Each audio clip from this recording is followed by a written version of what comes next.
and immediately fall into the trap, rushing, reacting, drifting, without purpose. But what if the first 10 minutes of your day could rewire your entire future? This one morning decision holds the power to change your mindset, shape your identity, and dictate your success. Why? Because the way you begin is the way you become. And how? By mastering a simple, intentional ritual that prepares your mind to lead, not follow. Your future starts the moment you open your eyes. In a few moments, I will teach you how to command your mornings and completely reshape the course of your life. The morning is a mirror. If I could follow you for one morning, I could predict your future. Not because I am wise, but because your morning is a mirror. It reflects your discipline, your direction, your desires. Most people rise in reaction. They wake up to alarms, to demands. They let the world knock on their door before they knock on the door of opportunity. But the winners, they rise with intention. Every great structure stands on a foundation. Your foundation is your morning. What you do before the world sees you determines how the world treats you. The first hour after you wake up is not a time, it is a statement. It says, I am in control or I am controlled. When you step out of bed, you must step into purpose. You must reject the noise. No news, no gossip, only clarity, only focus, only the voice inside you that says, we are not here to survive, we are here to conquer. Do not drift, do not snooze. The moment you hesitate, you hand your power to fear. You tell the day that it owns you. But when you rise with fire, when you speak your goals aloud, when you write them down, when you take one small step forward, you take command. And that command becomes your compass. The morning doesn't give you power, it reveals it. And if you use it correctly, it multiplies it. You become unshakable not by what you do occasionally, but by what you do first. Your thoughts are soil. Your focus is water. Your action is sunlight. If you give your mind these three every morning, your life will bear fruit beyond measure. So ask yourself, who do I want to become? Start becoming that person before breakfast. The decision-making of doing one hard thing first. There is a powerful shift that happens when you do one hard thing first. Something you don't want to do, something that makes your mind resist. But once you do it, the resistance loses its grip. This is the secret weapon of all high achievers. They don't wait for motivation, they create it. And how do they create it? By taking action before they feel like it. The mind is like a muscle. If you train it to surrender to comfort, it will abandon you in crisis. But if you train it to obey strength, it will become your strongest ally. So what is your one hard thing? Is it cold water? Is it silence? Is it exercise? Is it writing one page? Choose it, commit to it, and do it with all your intensity, because it is not about the task, it is about the identity it builds. When you do something hard every morning, you remind yourself who you are, a person who does not run from pressure, but rises under it. Most people hit snooze and shrink. You rise and sharpen. Most people wait. You initiate. That's the edge. That's the energy that separates a powerful life from a passive one. When the first decision of your day is victory, the rest of the day follows your example. So find your hard thing, face it, finish it, and then watch as the rest of your life begins to bow to your courage. Speak life into your future. Words create worlds. And the first words you speak each morning are not just sounds. They are seeds. They shape your state, your story, your steps.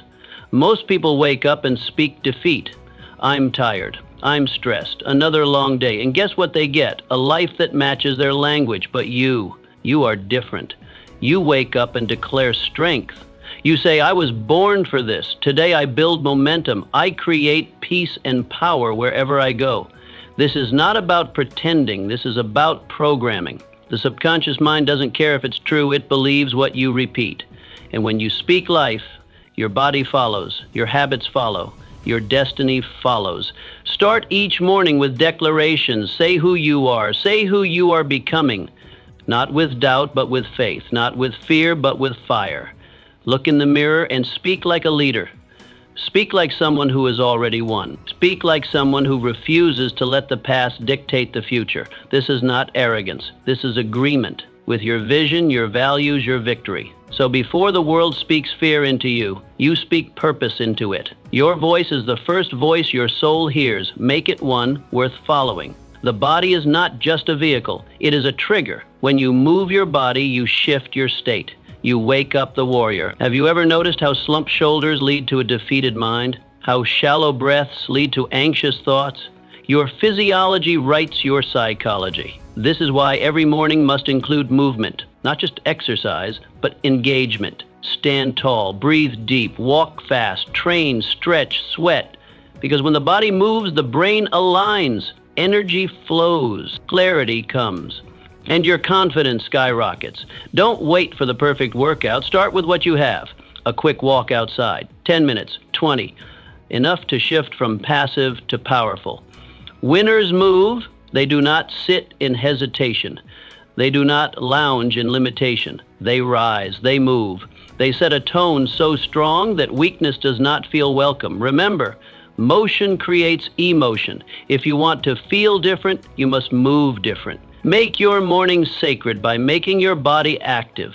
Your future self will thank you for the momentum you create today. Your morning movement is not about fitness, it is about freedom. So rise, move, and take control. Command your mind before the world does. There is a moment, quiet, fleeting, and powerful, that arrives just after you open your eyes. In that breath of awakening, your mind is wide open, vulnerable, impressionable. You have not yet been touched by the chaos of the world, not yet pulled by demands or distractions. It is in this sacred sliver of time that a choice must be made. Will you command your thoughts, or will you be commanded by the world? Most people don't recognize this power. They rise and instinctively reach for the newspaper, for the radio dial, for something outside themselves to define the moment. They fill their minds with the voices and crises of the world, politics, markets, gossip from the neighborhood. The mind, still delicate and unguarded, is quickly overrun by external burdens. Worry settles in. Comparison begins. The urgency of others overtakes the peace of their own purpose. And before the sun has fully risen, they've already lost the inner battle. Their thoughts are no longer their own. They've been drafted into someone else's war. Not a word has been spoken aloud, yet their silence has already surrendered the day. But there are others, the rare ones, the intentional few, who treat the morning like the launch pad of destiny.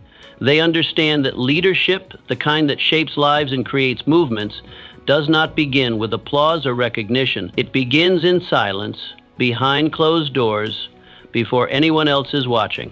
It begins in the bedroom, not the boardroom. In thought, not in noise. These individuals command their minds. They rise with intention, not reaction. Instead of reaching for the world, they reach within.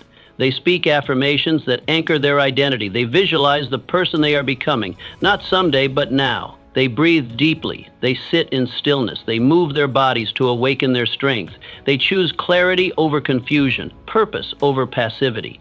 The first 10 minutes after waking are not trivial. They are everything. These minutes set the rhythm for the hours that follow. If those minutes are filled with power, direction, and vision, the rest of the day aligns with purpose.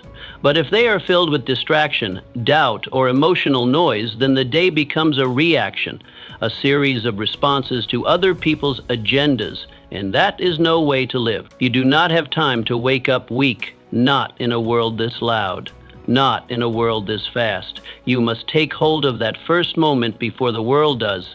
You must decide what matters most, not what is trending, not what others expect, but what your spirit knows to be true. And you must do this every day, not once in a while. Repetition carves character. Discipline cements belief. So write your thoughts, even if they are scattered. Speak your vision, even if your voice trembles. Move your body, even if it resists. These are the declarations of a leader. These are the acts of someone who is becoming. You don't wait for external success to affirm your path. You walk the path because you believe in your becoming. And if you don't believe in your own destiny, How can you expect anyone else to? If you don't guard that precious moment of mental awakening, the world will rush in to claim it. The world will tell you who you are, what you should do, and how you should feel. But you were not built for that kind of slavery. You were built to lead, and every leader must first lead the self. Command your thoughts, because every thought becomes belief.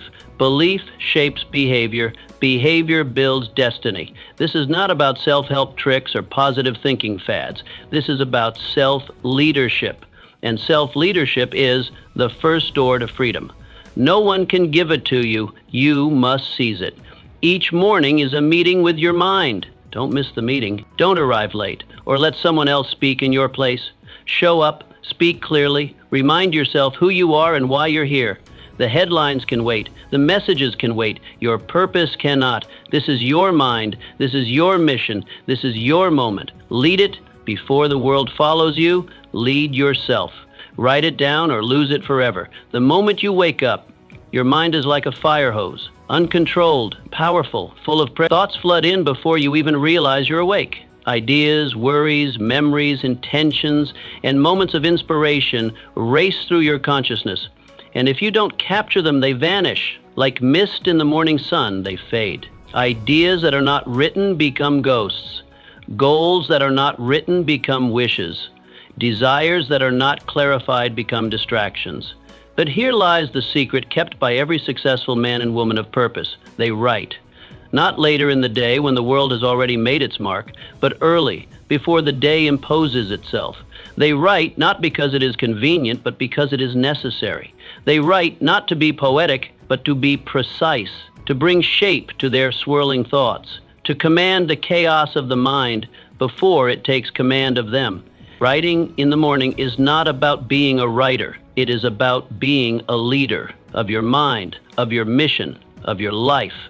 5 minutes, 10. That's all it takes to change the trajectory of your day. Begin by writing what is already inside you, what you're thinking, what you're feeling, what you want, what you fear, what you know you must do. Clarity is born in ink. The act of writing is a mirror held up to your inner world. It turns the fog into form. It slows down the rush and lets you hear your own thoughts clearly. Writing takes the invisible and makes it visible. It is not just reflection, it is refinement, it is focus, it is direction. Every page you write is a commitment. Every word is a choice. When you put pen to paper, you send a signal to your subconscious that what you are thinking matters. You are giving structure to your spirit. You are saying to yourself, this is who I am, this is what I value, this is what I am building. Your mind is a garden, and writing is how you prune it. It removes the weeds of doubt. It waters the seeds of vision. It turns scattered emotions into organized thoughts. When you write, you take back control. You stop reacting and start creating. You stop wandering and start walking. Think of the great minds before you. Lincoln, who scribbled his speeches on scraps of paper. Edison, who filled notebooks with sketches and insights. Marcus Aurelius, who penned meditations not for the world but for himself. They knew something modern men forget. The mind cannot be trusted to remember what the hand refuses to record. Don't trust your memory with your future. Write it down, make it real, make it visible. Then watch how your life begins to organize around what you wrote. The goals you list become the plans you follow. The gratitude you express becomes the peace you feel. The problems you name become the solutions you seek.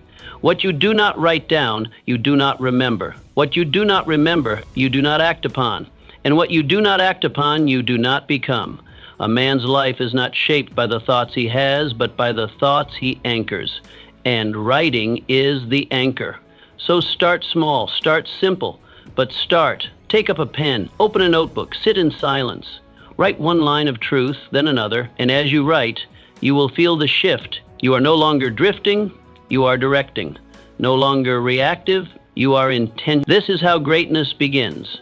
Not with applause, not with perfection, but with a quiet moment, a firm hand, and a few honest words on a page. Write your way into clarity. Write your way into purpose.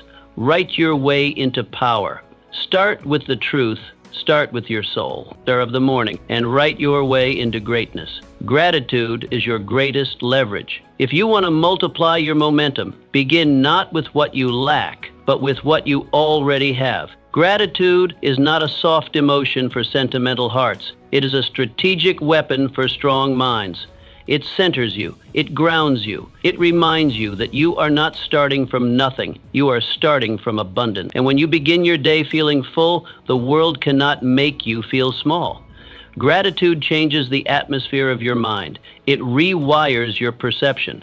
It shifts you from a mentality of scarcity to one of sufficiency, from the illusion of lack to the leverage of appreciation. Without it, your thoughts spiral into complaint and comparison. With it, your energy returns to creation and contribution. And here is the great truth. You cannot build greatness from a place of grievance. You must build from strength. And gratitude, pure, practiced gratitude, is strength. In the stillness of morning, when the world has not yet spoken, take a moment. Just a moment. Name 3 things you are grateful for. Speak them aloud. Write them down. Reflect on them as if they are treasures in your possession. They might be simple. The breath in your lungs, the strength in your limbs, the roof over your head, the love of your family, the fact that today offers another chance. Do not underestimate the power of this practice. It is not mere habit. It is spiritual alignment. When you begin the day from a place of appreciation, you tap into a source